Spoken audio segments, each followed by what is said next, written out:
This week on Tech Garage, we finish up Project M&M 2. Our Mercury Marauder gets the finishing touches. You do not want to miss it.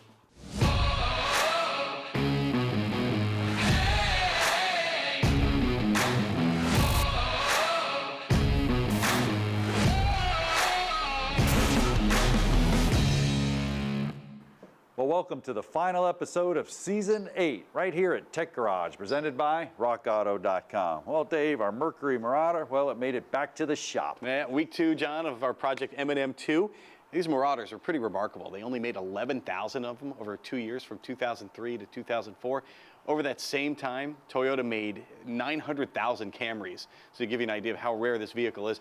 And it's super cool because they use the Cobra engine in it. It makes about 300 horsepower. So this is a really rare find right here. Yeah, and for me, you know, I'm driving Project M&M 1, fell in love with it. This is a huge upgrade. Yeah. Not only do I have 300 horsepower, I'm a little more sporty, but I still got the Grandpa Marquis going on, so I'm feeling pretty good with this car. I'm going to keep it. Hey, you're a sleeper, man.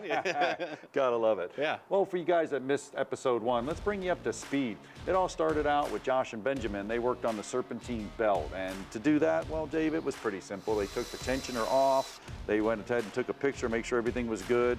Took the belt off, replaced the tensioner, then put the belt back on, made sure it was routed right. I've been driving it for a week, so I know the belt's in good shape. And that belt is so important because it's connected to so many different pieces of machinery on the front of that engine. You want to make sure that that is in good shape or you're going to be in a world of hurt. The hood struts were next, John. That was the first thing we noticed when we opened the hood.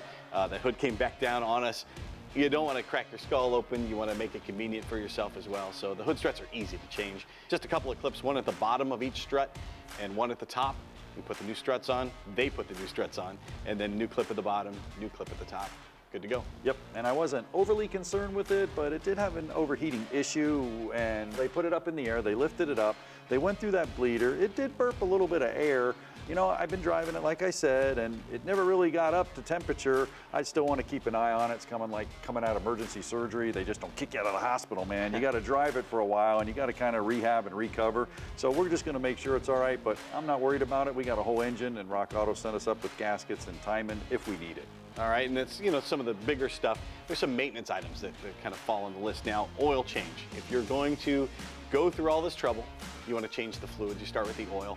Spend the $30 to do an oil change. You're putting the thing up on the rack anyway. Just drain the oil, and then you're going to have this car running for miles and miles and miles with clean oil. No doubt. And then they work their way back to the transmission. You're under there, why not? So they drop the pan, super easy one to get to on these Marquis and the Murata, same thing. Just drop the pan, put a new filter in, put new fresh fluid in there, torqued everything to specifications. We're good. Onward as they went. Yeah, we looked underneath last time and we saw a fuel filter in there. Fuel filters are only good for about 50,000 miles to begin with. This car has 60, so if that is the original fuel filter, it needs to be changed. But we also noticed that there are a couple of hose clamps on there, which those don't belong there. That should just snap into place. So that was pretty suspect from the beginning, so we had those guys change that. It didn't burn up, obviously. Yeah. They got it connected right. Way to go, guys. Yeah, there you go. Now we're back in the differential service. They've got 2 more inches back. Just move back, move the pan back. They did the differential service, took the pan off, drained the fluid. Ooh, if it was smell-o-vision, they told me that stuff stunk, so it was needed the changing. On that one, you actually have an additive. It's a posi track, which is cool, kind of separates it from that Marquis once again. Put the new additive, put the new fluid in. Differential, man, we're doing burnouts. While we're talking fluids, let's talk about air as a fluid. Now, that's inside the shocks. Right. This is a 20-year-old vehicle. If those are the original shocks, some of the seals and everything can get cracked and they start leaking. And just like in the office chair, like we talked about, you know, 20-year-old office chair, you sink down, the shocks are the same way. You just want to play it safe, replace the shocks on that, and that's what we did. Yeah, RockAuto.com hooked us up with a Power Stop complete brake kit. I love their kits, Dave, because no guessing. I mean, that's it. I mean, they went ahead and put all new brakes on it. Didn't even need it, but I'll tell you what, to put the Power Stop and with the Rock Auto kit, that's a huge upgrade. For the power we're producing, thing stops on a dime. Exactly right. You know, going is important, but if you got 300 horsepower, stopping is even more important, and that's all about safety. And that's what this episode's all about, is safety. Now that we got it mechanically sound, it's time to address some of these safety issues, Dave, and where should we start? Well, there's nothing more important than being able to see and having people see you, and that's where the headlights come in. We went to rockauto.com, got new headlights for this thing, and you can see the old ones are just all cloudy, and that's because there's a UV protectant on the outside of the headlights, just sitting for years in the sun. We're here in Florida. The sun beating on that thing, got all foggy, and there you go. And this is a beautiful thing. I mean, it is a Mercury Marauder, so that's different than a Marquis. You can see the blacked out stuff, and these parts are hard to find. RockAuto.com had everything, and this is a specialty car, like you said, so pretty cool that we can replace that. And, you know, it's great that we can see, but the wipers are mismatched. I think they were flopping around, and they were scratching the glass when I turned them on. I mean, they're done. That's no good. That's no good. Yep. So we should get to doing that. Yep. Got these from rockauto.com. Made in the USA, by the way. I like that a lot. Gotta love that. And John, a lot of folks, I've heard people make fun of other people because they don't know how to change their wipers and stuff like that. This is kind of, there's a voodoo to it. There's a lot of different options with wipers. Let me tell you, I'm an ASE Master Tech, and changing wipers is a rocket science. It is. Guys, this is going to hurt when we tell you this. Check the instructions. I know you never do Ouch. that. You need to look at it, Yeah, and this one's just going to pop on and pop off. We're pretty lucky here, but got a pocket screwdriver. There's a little tab down here. You push down and kind of work it off. We put these mats here. It's a really good idea. A towel, a shop rag, just in case your arm snaps down. You don't want to bust your windshield. So it's really a good practice. I just hit it with the screwdriver there, yeah. Yep, so there you go, and just work it off. Dave, it's rusty and nasty, so you're going to have to pull and fight. But once you get them off, you can see they're all deteriorated. These ones, beautiful, nice ones. It's the big one with the form here. I don't ever put the blades in. I just put the whole thing in. When you put the blades in, it's a real mess. So I'm just going to go ahead and pop this one back in, push the tab down and push it in, and then the John, I'm still working over here. See that? Exactly. I told you, it can be tough. I'll tell you what, Dave, Yeah. I'll come over and help you. Yeah. Oh, I know what. I'll get Josh and Benjamin on it. That's Don't worry perfect. about it. This thing isn't budging. I don't know what's this one going on too. here. Look at that. So Yeah. it went in and locked. Just leave it on there.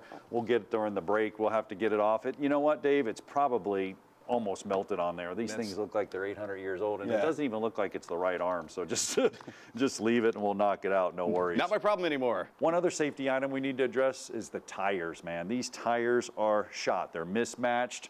They're just wore out. The car's shaking. I can tell belts are shifted. We're not going to have to worry about that anymore, Dave. Continental hooked us up with 4 brand new tires. Yeah, when you're making 300 horsepower, you've got to get that horsepower to the ground. That's why we're using Continental Extreme Contact tires, and we're going to install those and do a whole bunch more when we come back to Tech Garage, presented by rockauto.com.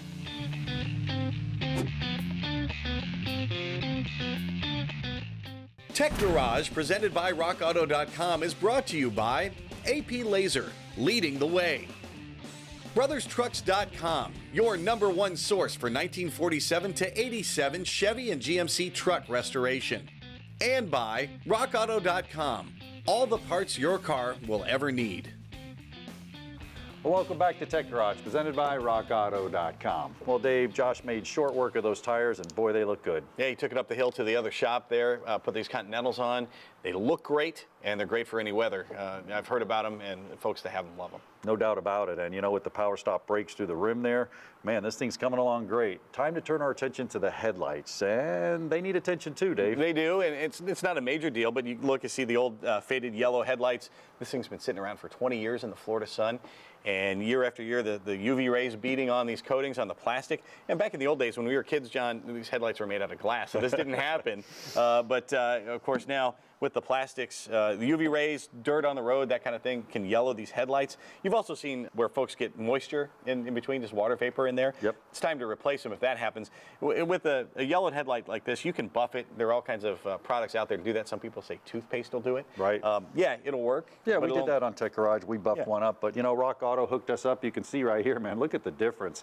And the beautiful part about this is actually this Marauder has the blacked out headlight. So not only do they have parts for the regular Marquis, they have it actually specifically for the Marauder, which was only made 2 years. That speaks volumes for rockauto.com. It certainly does. It certainly does. Yeah. You know, Benjamin, our lead tech, he kind of went ahead and got this thing started. It was super easy. He took 3 little push pins off the beautification cover here, covering up the radiator and the support. Once he got that out, there was a few bolts right here on the back of the grill. Good idea to take the grill out. It's painted, so we didn't want to chip it up. Popped that off, got the grill laid up there safe. Dave, he said there was 3 3 bolts here. 1, 2, 3. One on my side, 2 on yours. Look at that, I'll race Let's you. do it. No, wait a minute. All right, so I got a magnet here so Yes, you don't sir. drop it, but we'll get these 3 bolts out. Yep. Boy, this car's come a long way. No, it's true, and a lot of it's minor maintenance items. We're doing fluids and brakes and that sort of thing. So this is a really nice find here, and the headlights are kind of the final touch. And needless to say, headlights are important. It helps you see down the road, helps other people see you, maybe more important. And it's one thing you want to keep after. You don't want to settle for a dirty headlight like that. Not yet. Thought I had it. Yep. And especially with this Marauder, that's pretty cool with the blacked out ones on the front and the blacked out ones on the back. Yeah. Really, you can't even see that through. These are in such bad shape. Yep. Oh, Nope. what do you need, the magnet? No, Oh, give me the magnet. Sorry. Confused. Yeah, sorry. Who's on Awesome. first? Well, we'll get that out. Yeah, we went through the transmission service, all the fluids, the serpentine belt, the drive system. Man, we got the brakes on there. I mean, just everything you would want to do to an old car, Dave, but not even an old car, just something you'd want to do to any one of the cars. But the Marauder, ooh, man, this thing's going to be awesome. Hey, you ready to go? Yeah, there might be a clip here I have to push down. Push down on that, and I'll wiggle and There you pull. go. Okay. I better unplug it first. Let me unplug it. Good One idea. harness. Yeah. Man, look at that.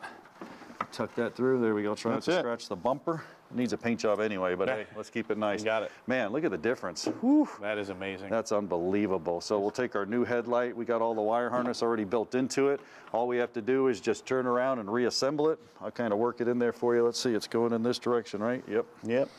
And that's just as easy to put in as it was to take out. Just a few bolts and we are good to go. And that's going to finish up everything we have to do on this car. Yeah, that's for us, but you know, the guys at the Modular Motorsports Race and MMR, they actually taught us how to bleed it. We got it up, we bled it. We don't have any problems. That's the beautiful thing. They're experts when it comes to these motors, but I do have a little tick. I could live with it, it's fine, but you know, why not send it to the experts at the Modular Motorsports Racing? Let them go ahead and just do the heads. We'll get new heads on it. I want this thing primo, Dave. I may keep it. I like this one. It's a pretty sweet vehicle. Yep. Well, do not go anywhere because we've got a whole lot more here on our final episode of the season here at Tech Garage, presented by RockAuto.com.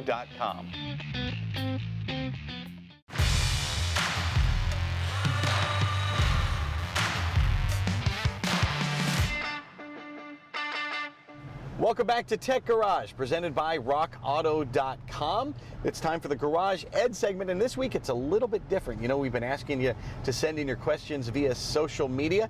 You've done just that, and we appreciate it. The first question, John, comes from Chris in Chicago. Now, Chris has a clunk. Driving along, I get a loud clunk. It only happens once in a while. It sounds like something in the suspension system. What are your thoughts? No, shocking, Dave. Chicago, I love it, but pothole capital of the world. No doubt. Learned a term there called tacoing the rim. Never heard that before. I've done it on a bike. Hit the hole so hard, the rim folds in. Well, Chris, I'm feeling you, but here's the deal, man. You're just gonna have to articulate that suspension system. Sounds kind of weird. Just go slow. Find a grocery store swale where you're going into the store. Maybe even go in reverse. Turn the steering wheel back and forth. Articulate it. See if you can get it to pop. It sounds like a ball joint. Dave, you showed how to measure that ball joint, that actual play in that ball joint. Do the same thing Dave did. Go back a few episodes, check it out, and you'll be fine. All righty, the next question coming from Kevin in Detroit. Kevin says, squeak, squeak, squeak when turning my Chevy Malibu. I think there's a mouse in your car. Greased all the Zerk fittings and suspension points. What else should I look for? Yeah, that happens a lot too. I mean, you did the right thing there, Kevin, definitely by greasing everything. But, you know, check those bearings. We had a strut bearing, an upper strut bearing. Dave, you got under there, you shook the car. I believe seasons ago, you actually checked that strut bearing to the left and to the right, especially with a Malibu. Just kind of stop the car, do a dry park test, push up and down on it. Just kind of feel it. You can kind of isolate it. You can get down there, touch it, feel it, turn it, and then check those bushings for the strut. That's always a good thing to do. Strut bushings, that would be my go. All right, good call. Another Chevy driver here. We got Matt in Tampa, Florida, with a 2014 Chevrolet 1500 pickup. It's got a light groaning, kind of a growling noise when he's driving. He says he can shut the engine off and coast, and the sound is still there. Ooh, nice move, Matt. Yeah, definitely eliminated the engine, the belt, the accessories, the drive system. Smart. Taking all the variables. Definitely. So yeah, just that's that bearing deal probably. You need to change road surfaces. We did it on the show once again. Great question. We swerve to the right, swerve to the left. See if it changes. You're actually changing the weight shift of the car and you're taking the weight on and off of that bearing. Change road surfaces. Go from an asphalt to a concrete. If the noise changes, well then it's probably tire because it just goes along with the road. If the noise doesn't change, check those bearings. Get it up in the air with a stethoscope. Do that 11 o'clock, 5 o'clock. Dave, you did all that stuff, man. Just go back, watch the show. That's a good one right there, no doubt about it. Excellent. And now we've got a Ford driver here. Frank from Anaheim, out in California, has a 2012 Mustang. It is a GT. Had an alignment, and the car still pulls to the right. So now what? Ooh, yeah, well, that's it. I mean, you just had an alignment that's pulling to the right. Remember the 2 fingers on the steering wheel? If it's pulling out, we just talked about that today, but we didn't do that, Frank. Great. I appreciate you guys writing these questions in because we should have covered that. If it's still pulling, go with the tires. Just take the 2 front tires and cross them. Now, if not a brake pull, if you're hitting the brakes, focus on the brakes. But if you're just driving along and it's still pulling, all your suspension components are in tip-top shape, remember that, and you just had an alignment, think about crossing those 2 front tires. If the pull goes away, it's the tires. If the pull shifts in the other direction, it's the tires. If the pull stays the same, check that alignment again. Yeah, how much you pay for that alignment? That is going to wrap it up for this session of Garage Ed. Thank you for writing in, everybody. Keep those questions coming, and we'll get to them when we're able. We've got more Tech Garage presented by RockAuto.com coming up right after this, so stay tuned. Tech Garage presented by RockAuto.com is brought to you by Clamp Tight, the clamp making tool. NH Oil Undercoating, the official oil-based rust prevention system. And by RockAuto.com, all the parts your car will ever need. Welcome back to Tech Garage, presented by RockAuto.com. It's the MTTT, Master Technician Tech Tip, and this one's a good one. Let me give you a scenario. You know, you're going and you crank up your car and it's idling pretty rough, or you start it up and then it stalls, boom. You might have a throttle body that's dirty. Why and what's going on? Well, let's look at the evolution of the throttle bodies. We'll start right here on the actual table. This is carburation. We all remember that. The key with carburation, though, is the fuel's dumping through these throttle bodies, and these throttle bodies are actually getting washed off by the fuel. So we didn't have much of an issue there. Now we go over to TBI, throttle body injection. Once again, the injector's up on the top, and we're actually washing over the throttle plates right there. So we're keeping it clean. We don't have much of an issue. Then we went to multi-port injection. Still not a problem. We are injecting past the throttle body. We're injecting right on top of the valves there, but because we're wetting the valves, we don't have a lot of that blow-by coming back up into the intake manifold, making our throttle bodies real dirty. Hence, direct injection. Now we have a problem. We're up to direct injection, shooting right into the cylinder with a high pressure pump. We're not washing those valves at all. And during those other strokes, a lot of times we're getting a lot of that carbon puffing up in the cylinder.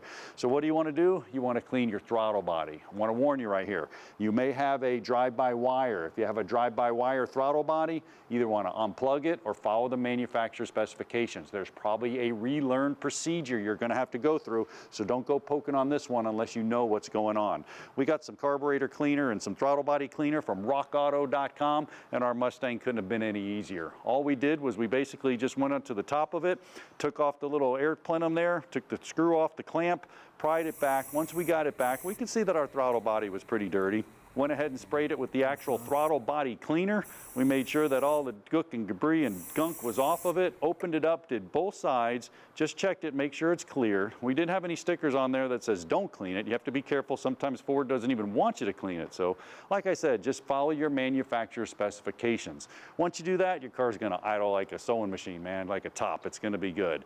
Now that your throttle body's clean, we're gonna check in with Tom and Dave and see how to keep it that way.